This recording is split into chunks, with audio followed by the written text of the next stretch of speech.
Hello, in this video I'm going to show you how to reset POCO M8.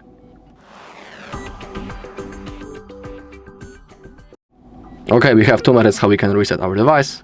I'll show you both of them. First, and the recommended method is a reset using the settings. So open them up, click on About Phone, scroll down again, and find Factory Reset. Now, if you click on Erase All Data, your device will be turned off. And remember that, of course, everything will be permanently erased from your device. So, for example, before the reset, you can create a backup of your data.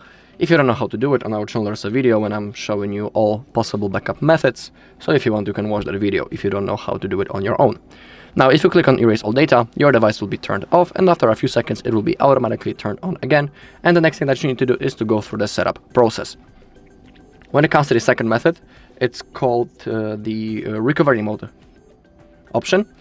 But when it comes to this method, we need to remember about two things. First thing is that if you have a screen lock set, there's a chance that after the reset, when you get into the setup process, the phone will want you to type that screen lock as a confirmation that you are actually a user of this phone.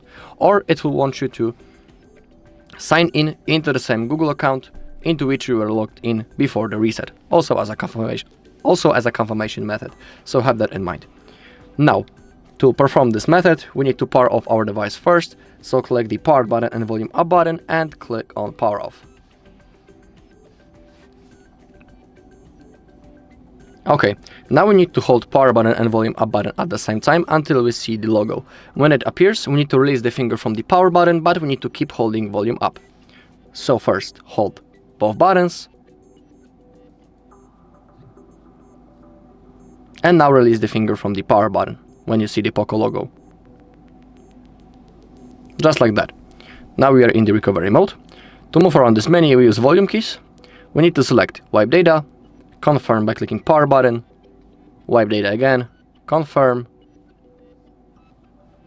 And now the process has started, so we need to wait a little. Okay, data wiped successfully. Back to main menu, now select Reboot, confirm, reboot to system, and now we just need to simply wait until our phone turns on. Alright, and that's all in this video. Thank you all for watching. If you found this video helpful, please leave a like, comment and subscribe.